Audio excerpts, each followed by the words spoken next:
Properties of logarithms allow us to expand and condense expressions containing logarithms. So here we have 4 properties that we're going to talk about. The first property, log base b of p plus log base b of q. It's important to note that both log terms have the same base. So this expression contains 2 logarithmic terms, both have the same base b. This is called the product rule. So this is called the product rule, and when we have log base b of p plus log base b of q, we can condense that expression to be one term, same base, log base b, but the argument becomes one argument that is a product of p and q. Log base b of p minus log base b of q, once again, they contain the same base b. We can combine this. This is called the quotient rule. And we can combine this to be one logarithm, log base b of p over q. And then we have the power rule. And the power rule allows us to take log base b of p raised to the power n. So our argument has a power of n. We can take that power and it becomes a coefficient or a scalar factor of the expression log base b of p. And I'm going to remain consistent, and I'm going to put my argument in parentheses.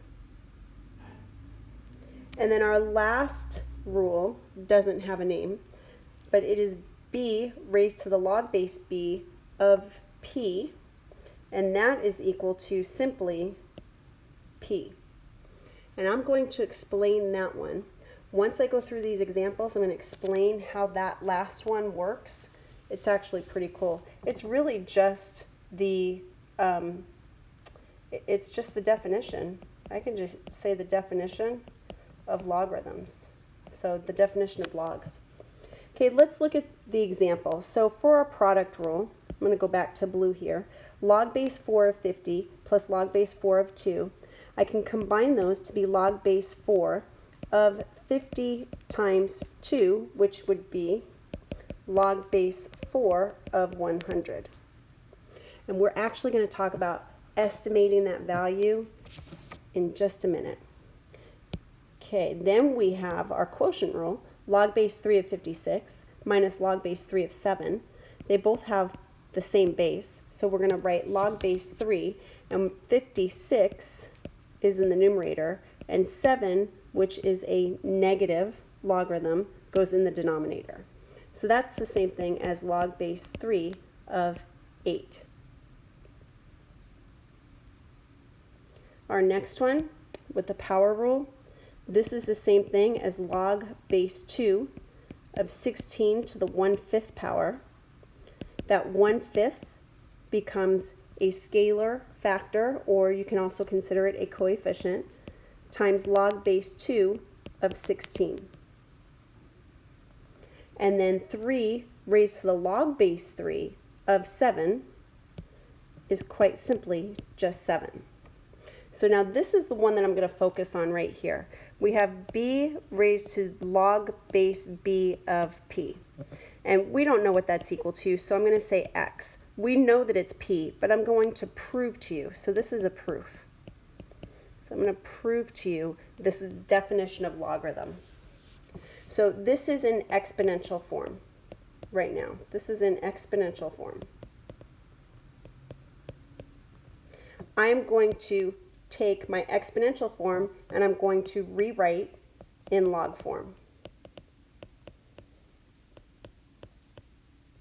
So I have log base b of x is equal to log base b of p. Log base b of x equals log base b of p. That means that x has to equal p. Therefore, long story short, we have b raised to log base b of p, b raised to log base b of p is equal to the argument of p. So if we were to do that over here, we have 3 log base 3 of 7. Once we get the rule down, we don't have to do this. So once you understand the rule and we say, what is that equal to? Rewrite log base 3. Let me show you that base. So that base is right here. Log base 3 of x is equal to the exponent log base 3 of 7. So x has to equal 7. It's a very convenient rule that we sometimes need to use. Okay, we are going to now practice using variables. So we have an expansion log base a of the argument x times the square root of x squared plus 1. So this is going to be our product rule. So what I do is I highlight all of the factors. So I'm going to highlight the factors. That tells me how many logarithms I'm going to have. So in my expression, I've used 2 different colored highlighters, meaning that there's 2 factors. So I'm going to expand this into 2 logarithms. I have log base a of x plus log base a of the square root of x squared plus 1. Now the square root of x squared plus 1 it's not a product, it's just its own term, the square root of x squared plus 1. However, there is something we can do because it does have an exponent. It's log base a of x squared plus 1 raised to the 1/2 power. And then we can take that 1/2 power and we can multiply it out front and we get 1/2 log base a of x squared plus 1. And that's our answer. So let's highlight it in blue so that we don't confuse the yellow and the green. Okay, let's try another. We're going to expand the natural log of x squared over x minus 1 quantity cubed. So again, I'm going to highlight what I'm going to call factors. However, these are going to be the individual arguments. So x squared and x minus 1 cubed, that tells me I'm going to have 2 logarithmic terms in my expression. So I'm going to have the natural log of x squared, and then I'm going to have minus because this is in the denominator. So your denominator will have a negative logarithm. So natural log of x squared minus the natural log of x minus 1 cubed. You cannot forget the natural log. We're expanding it out into 2 different logarithms. So we write natural log twice. Then I'm going to take the exponent of 2 and rewrite it out front. So 2 times the natural log of x minus 3 times the natural log of x minus 1. And x minus 1 is connected by that subtraction. It's a binomial. It's not a product. Therefore, that is our answer for that expansion.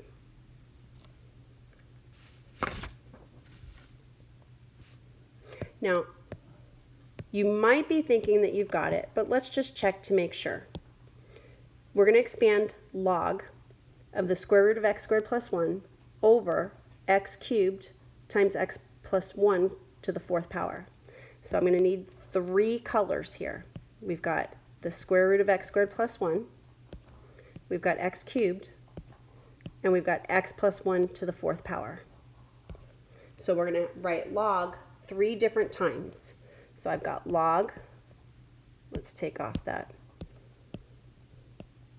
straightener tool or automatic shape tool. So we've got the log of the square root of x squared plus 1, and then x cubed is in the denominator, so that's going to be a negative log, so minus log of x cubed, and then x plus 1 to the 4th power, that's also the denominator, so that's going to be a negative log of x plus 1 to the 4th. Now the square root is an exponent of 1/2, so x squared plus 1 to the 1/2 minus log of x cubed minus the log of x plus 1 to the 4th. And each one of these exponents is going to become a coefficient, so 1/2 times the log of x squared plus 1 minus 3 times the log of x minus 4 times the log of x plus 1. All of these are base 10, and base 10 is the common logarithm. So it's the common logarithm, just as a reminder. Now x squared plus 1 cannot be further factored, therefore our answer is exactly those three terms, exactly like that. And I'm going to put my parentheses around the x because I really like to do that, so it completes the picture. Okay, not only can you expand, but you can also condense or shrink. So sometimes it'll say shrink, sometimes it will say condense. It means make it smaller, so 2 terms is going to be an expression with only 1 term. Both of these have a log with a base of a, so that means that we can combine these. And we're going to do this using the product rule. So this is our product rule. Matter of fact, let's go back and make sure that now that I'm using that terminology, this is our product rule right here, because we were multiplying 2 factors in our argument. This right here was not multiplying 2 factors, this was dividing, so we had the quotient rule in our argument.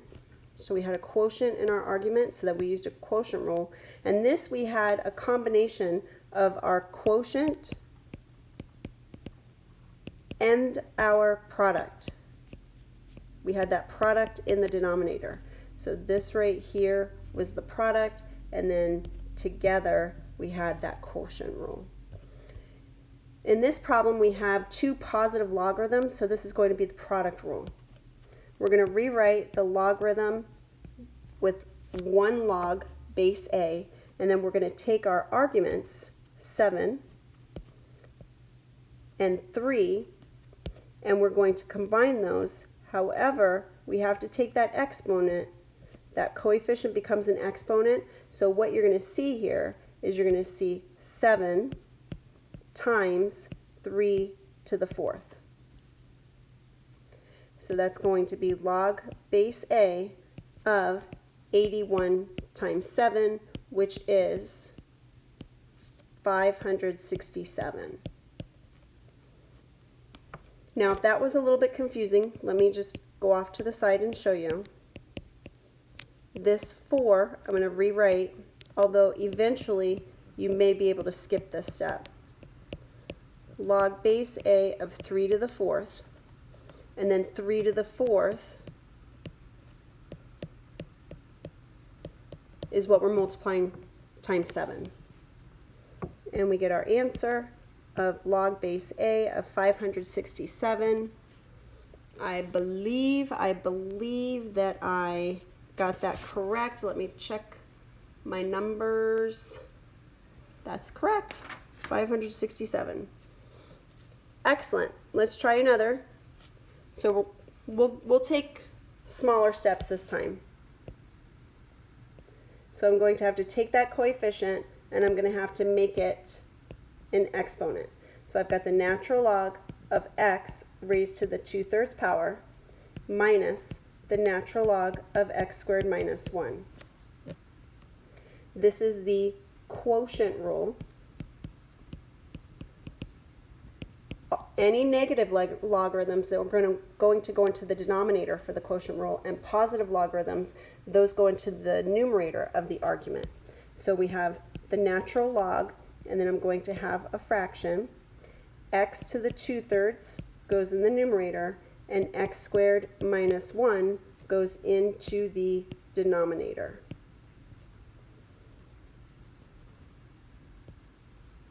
And I didn't use any highlighters, so we'll use yellow right here. And using our quotient rule, we were able to condense that into a single logarithm. Now, an answer that you might find is the natural log. They may take this rational exponent and make it a cubed root of x squared. So don't be surprised if you see this as an answer, because either one of these could be the correct answer. Both of these are correct. So much so that I'm going to highlight both forms of the answer. Okay, moving right along. We have one more that's got quite a few terms in it. Log base 5 of x plus log base 5 of 9 plus log base 5 of x squared plus 1 minus log base 5 of 4. They all have log base 5. So we've got the product rule, positive product rule, and then we've got a negative quotient rule. So what is happening here is we only have one term in the denominator of the argument, and all the other ones are going to be in the numerator. So we're going to have log base 5, and I'm going to write my fraction, x times 9 times x squared plus 1 over 4. I'm going to rewrite that in a more common form, 9x times x squared plus 1 all over 4. Now that would be a good answer for me. I like that answer. I don't necessarily like multiplying it through, but don't be surprised if you saw something like this. You might see 9x cubed plus 9x all over 4. Either one of those is a correct answer. So the only thing that's left really for us to do is to talk about the change of base formula. The change of base formula is a very important formula, especially if you don't have a graphing calculator that's going to do some of these other base calculations for you. So for instance, on my graphing calculator, I have the log button, and I'm going to show you here with my camera. I've got the log button, which is log base 10, that's a common logarithm, and then I've got the natural log, that's log base e, that's your natural logarithm. Now, there we go, nice and clear. So what happens when we have something like log base 5? Well, in our graphing calculators, we can sometimes hit an option and then maybe go to something called calculus and look for something, maybe look for more options. Oh, log AB, and say log base 2 of 8. We know that that's 3. 2 raised to the third power is 8. We press enter and it gives us the answer, 3. So these calculators, these fancy calculators, these graphing calculators will do the work for you, but scientific calculators don't always work the same way. So we sometimes have to use the change of base formula. I will end up using the change of base formula algebraically because I'm not afraid to have base 5s, base 3s, base pi, like in number 8. I'm not afraid to have those. So sometimes I will use my change of base formula to go backwards. So it's important that we know what it is. When you have log base a of m and you want to get rid of this base and you want to change it to a different base, maybe a base 10, so that you can do the calculation, it's going to be equal to the log of the argument divided by the log of the base. And then you have your new base. Okay, so this is a common logarithm. You can do this with the natural logarithm, natural log of the argument over the natural log of the base. You can also do this with any other base. So you can say log and then new base of the argument divided by the log of the new base of the old base. And that's basically the change of base formula. So it's much easier to see it with numbers. So log base 5 of 18, if I want to know what this is, and this was what I was talking about earlier, if I want to know what this is, if I know those exponents, 5 raised to the first power is 5. 5 raised to the second power is 25. Well, 18 lies somewhere between 5 and 25.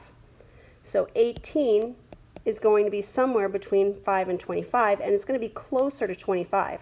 So this is going to be 5 raised to the 1 point something power. I'm just going to guess, and I'm going to say 1.7. Complete guess. That's my approximate. So I'm guessing approximately 1.7. Could be 1.6, could be 1.8. If it's between 1 and 2, I'm going to be feeling really good that I did my calculation properly. So in my calculator, I'm going to say log base 10 of the argument over log base 10 of the old base. Or I can say natural log of the argument of 18 over the natural log of the old base, which is 5. So we'll come over to our calculator, and I'm going to figure this out 3 different ways. So let's delete this so that you can see all 3 ways at once. So I'm going to have, and you know what, I'm not going to do it with the fraction, natural log of, it was natural log of 18 divided by natural log of 5. And I was close. I said 1.7 and it's 1.8-ish. Works for me. I could even say 1.796, and then I did have that 7 in there. Okay, I could say log of 18 divided by log of 5, same value. If I have my handy dandy calculator, I can hit log AB, log base 5 of 18, and every single circumstance I get the same exact answer. The same exact answer. Now, it's important though for you to recognize that I was able to approximate the value before I even put it into my calculator. And I believe it was I don't even know what it was, 1.7, let's turn the calculator back on, 1.796. So it was approximately 1.796. And between 1 and 2 was a fantastic process to go through so that we could say, yeah, we know it's right. Okay, let's look at log base pi of the square root of 2. Well, the square root of 2, we did that in an earlier problem. The square root of 2 is about 1.4142. We remember that. Pi raised to the, let's do this off to the side, pi raised to the first power is 3.14. Pi squared is even bigger. It's it's actually bigger than 7. It's probably 10 point something. Let's look. Pi, you should try and find pi on your calculator. Pi squared, it's 9.87-ish. 9.87-ish. So we're going in the wrong direction, because we want to get to 1.412. So pi to the 0 power is 1. 1.412 is going to lie between 1 and 3.14, so our answer is going to be between 0 and 1. Between 0 and 1. So I'm going to put into my calculator natural log of the square root of 2 divided by natural log of pi. And I expect a number between 0 and 1. Let's go back over here. And when I was in school and I was using a scientific calculator, we didn't have these fancy graphing calculators. I used the natural log for everything. So I'm going to do this very quickly here using my fraction bar, because for those of you who have a calculator that's a graphing calculator, you want to get familiar, you want to get comfortable using your calculator. Natural log of pi, and my pi button is down here, it's the shift, and then it's this exponent button times 10 to the, that scientific notation button, really. So we press enter, and 0.303 is between 0 and 1. So I think it makes sense. 0.303 between 0 and 1. So it works. And that's your change of base formula. When we solve equations, we may need to use our change of base formula, most especially when we are modeling real-world applications. So when we start modeling real-world applications, that's when we're going to need to potentially use that change of base formula.